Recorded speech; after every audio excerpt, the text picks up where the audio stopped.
Or can you hear me now? That's the question. I show my mic is on, but I don't see.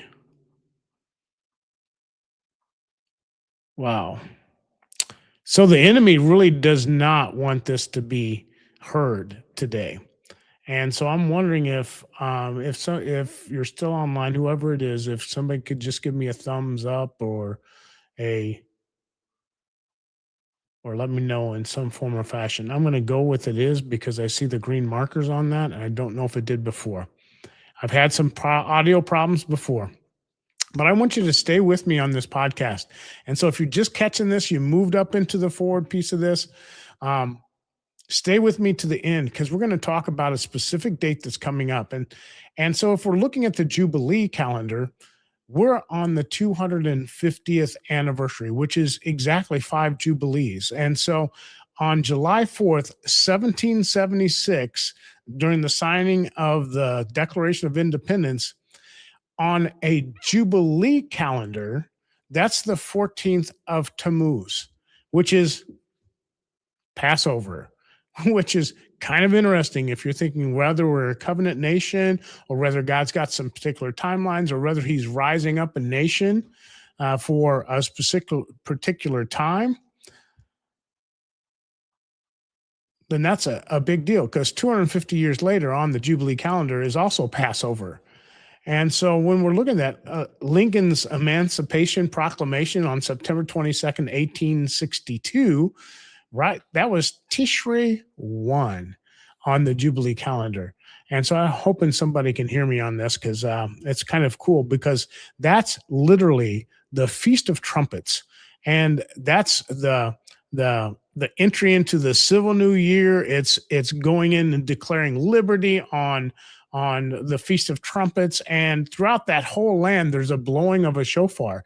And to have Lincoln's Emancipation Proclamation take place on that particular day, when you look at it on a Jubilee solar calendar, how it lines up, that's amazing. Also, the surrender of the Civil War was on April 9th, 1865. Guess what? That lines up on Nisan 14. And so there's an amazing thing that begins to happen when you begin to lay these out on a timeline. It's really kind of cool. And I think I said the 14th of Tammuz was a, but yeah. And so anyway, when you look at that and you begin laying all of this out, it's like, really, what is the big deal? What's the big deal when we begin to look at these kind of things? Well, there's an interesting thing that's getting ready to take place. And when we begin to lay it out and we look at our nation is at a precipice. Either it's going to be a godly nation or it's not going to be a godly nation. And I was reminded that God had given me a vision back in when my wife and I went to the National Mall. Lou Engle, I had that encounter with Lou Engle and been prayed over by Lou, and really wanted to make sure that we were out there during Washington, D.C. when they had the Million Women March. And we were out there when they were breaking that altar and when Jonathan Cahn was breaking that altar. And then the next day I had this vision dream, and I saw a deed of the United States. And during the dream sequence, I was praising God, had my hands up in the air, and for some reason I looked back, and on my chair was a envelope, a next day delivery kind of envelope on my chair, and I could see that it was open. And for some reason I was compelled to go open it. When I opened it, it was a very old looking deed, and it said United States of America, and had this different eagle looking than what I'm used to seeing on there. And when then I woke up, and as I woke up, I heard, "What will you do with the deed?" And I think we're coming up on that spot. We just rededicated the United States to God, but yet we haven't torn down the high places. And so when we look at that, there's some things that are going to be coming up.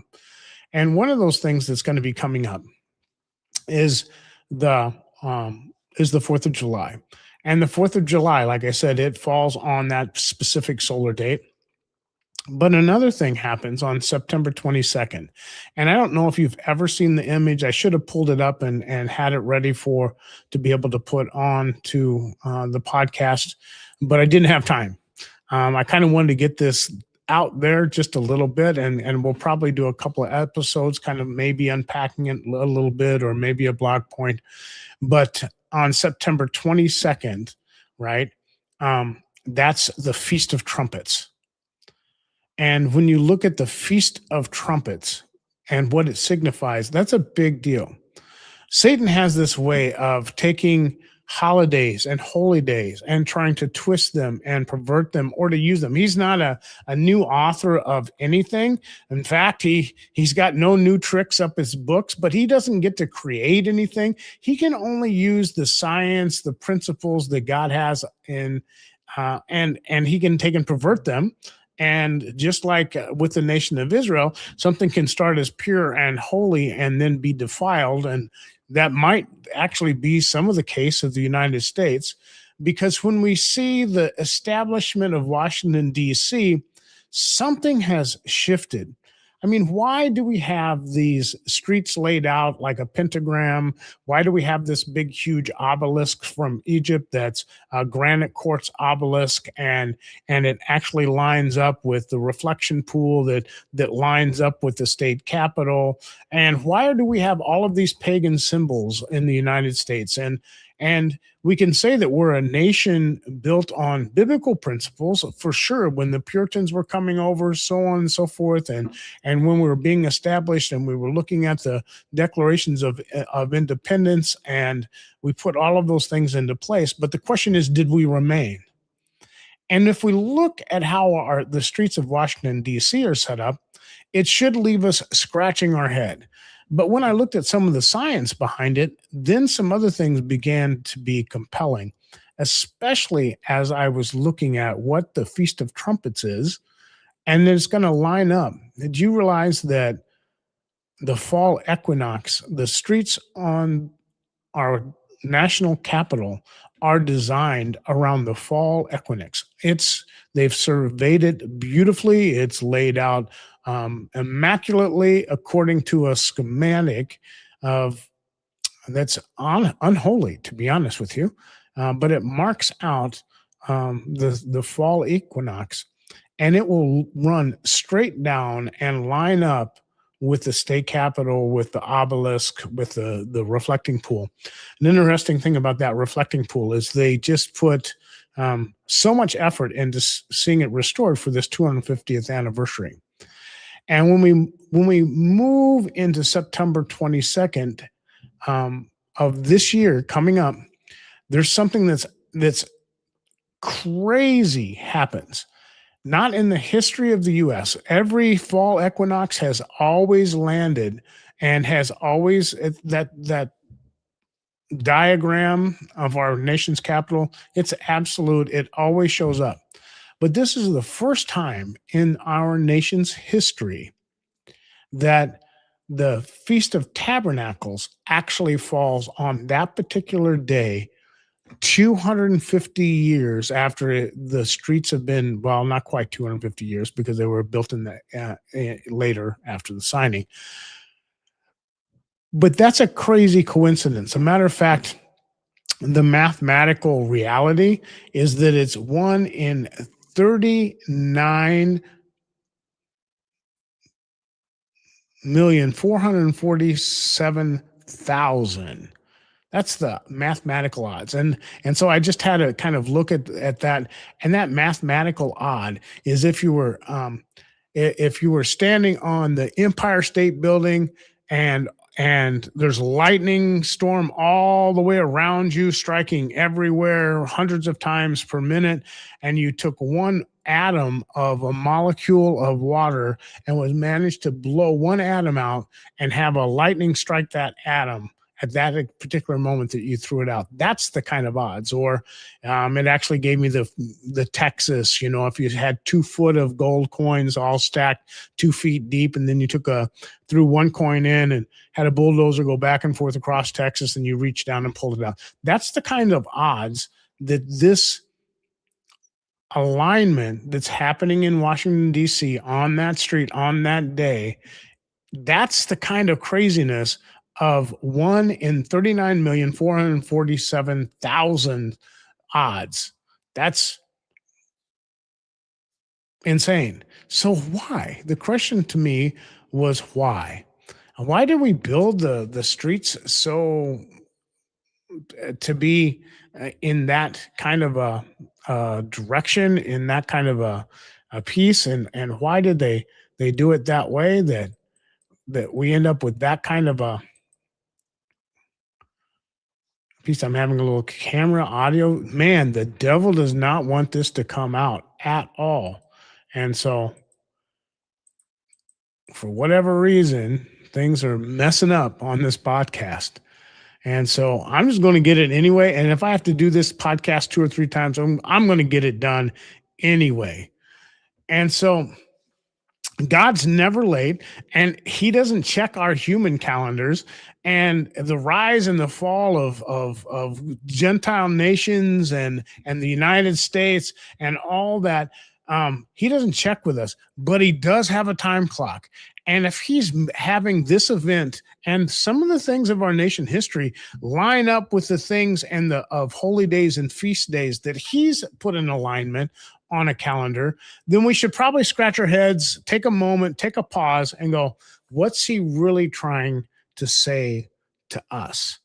You know, the enemy, like I said, he doesn't get to do anything. That he gets to use some things. But if you've been following this podcast stream, we've been looking at the book of Enoch. And in the book of Enoch, there's what's called this 10% rule. In other words, and we'll get into the book of Enoch a little bit, but on a later podcast, whether we should be looking at it, not be looking at it. But they have this thing that the powers and principalities, 10% of them were allowed to stay to test mankind, but 90% of the fallen angels are bound in the earth, and they're bound up in chains. We can think of that from our own scripture. And so that kind of makes you go, well, what is that all about? And when we look at this big, huge obelisk, 555 feet tall, made out of granite on a solar equinox, and we begin to look back at other pagan rituals, you'll find that there's a big pool of water. It was called for casting, and it was trying to communicate with the evil. They're evil gods, so they would have a statue or an obelisk, and then it would have this water pool, and they begin to look in it and reflecting. And when we look at that from that kind of perspective, when you've got a 555-foot obelisk and this huge pool array that's pointed straight away from it and in direct alignment with the dome of the Capitol, it should make us go, with all of these streets running back and forth, go, maybe, just maybe, there's something more to this story than what it might appear to be, especially when we start lining up on these calendar dates. And so on September 22nd of this year, on the after the 250th anniversary on July 4th, then we're going to come to September 22nd, which is the Feast of Trumpets, and it's going to all line up. Now, President Trump just ordered the reflecting pool to be fixed and repaired, and they did this emergency thing, and they took this black polymer, or blue polymer, the dark navy blue of our flag, and they relined that entire thing, and then they put micro bubblers inside of that to keep so that it would always reflect clean all the way. The algae won't grow, so on and so forth. And when you've done all of that, what you've effectively made is called an interior reflector. And it's basically using water when it's glassy and when it's clear and it has a dark background underneath it. It's perfect reflection, which is beautiful to behold, and it's beautiful to look at. But it was actually that kind of a system, that reflective system, that was part of a pagan culture. And why are we redoing that at this particular time, in this particular moment in history?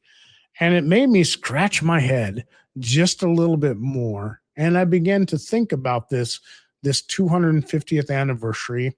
We have this huge pagan monolithic um, piece right sitting in the middle of our capital, and this big, huge pool. And I'm like, and all the streets of Washington are built into a diagram. If you've not seen that, it's a pentagram, to be honest. And so when you're looking at all of that, and that was built so precisely so many years ago, and if the books are true, like the Book of Enoch, the fallen ones are the ones that are guiding this piece. Perhaps just maybe um, some of the rumors about CERN might actually be true. Now, CERN is using huge particle accelerators, massive amounts of energy to try and split an atom and to open whatever they want to open. Many of us might believe that they're trying to open up a portal.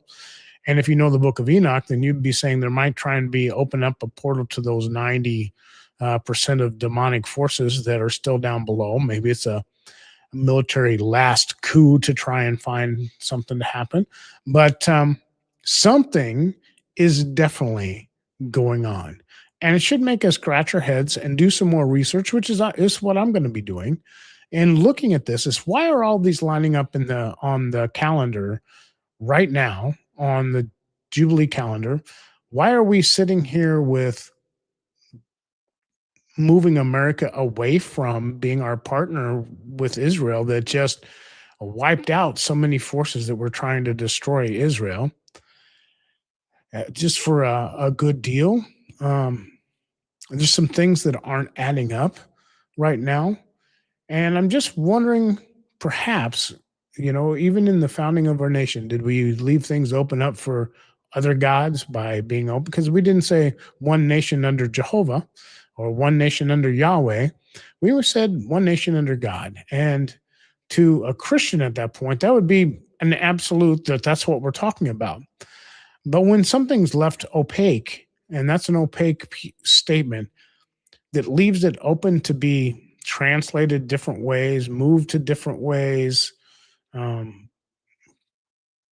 when we've got a all-seeing eye on our dollar bill and a big pyramid and all of these Masonic symbols and Statue of Liberty built in with all of these kind of things in the eye, looking like the idol of Istar, should make you kind of scratch your head just a little bit and go, I just wonder what's going on. And so when I look at that, I'm looking at the nation, our nation, the nation I live in, the nation I love. I served 10 years of my life behind with in the military almost, and my wife served 24 years. People used to think that if they cut George, he'd bleed red, white, and blue.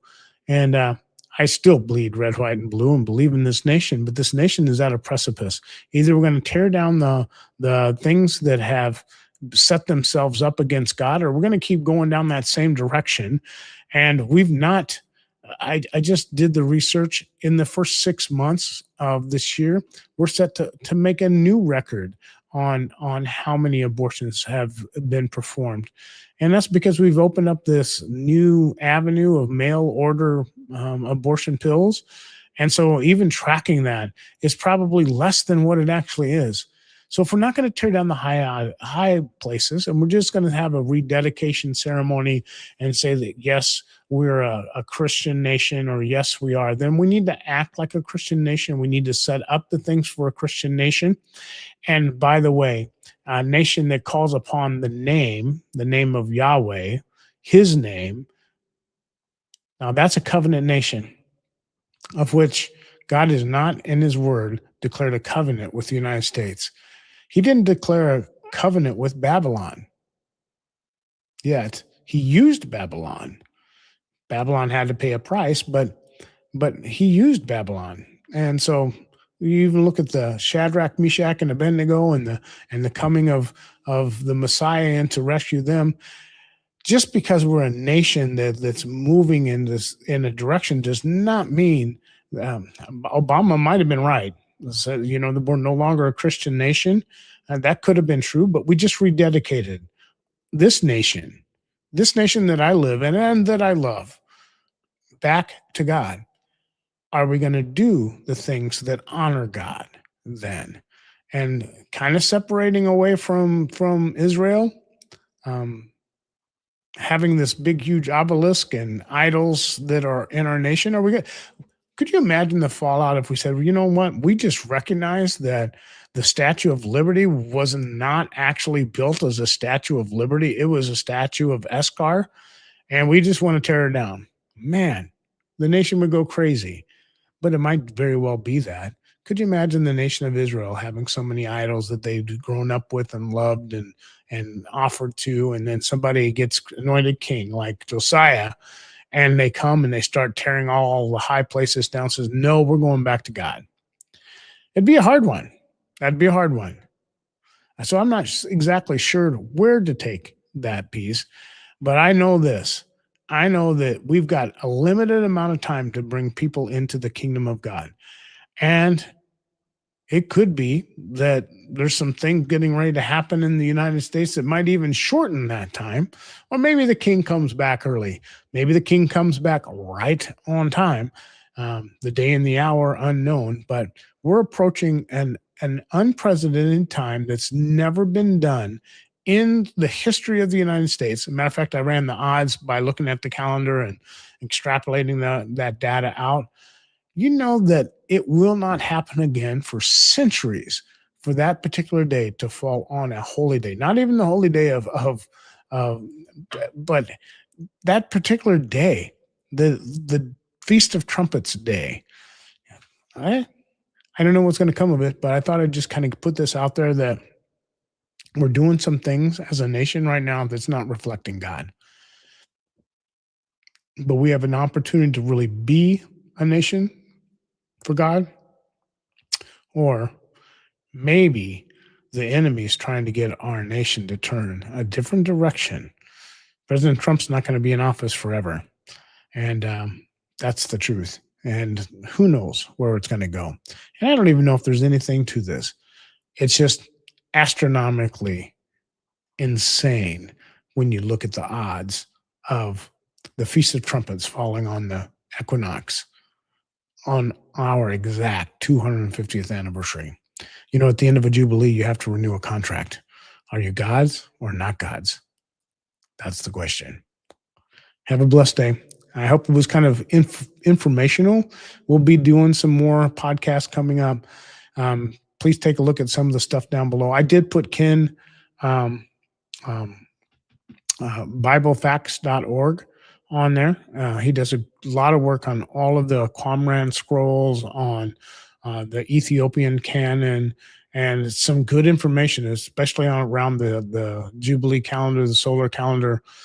He's very, very learned and very informative. I invite you to take a look at some of his stuff at BibleFacts.org. And so have a great one. We'll see you next week.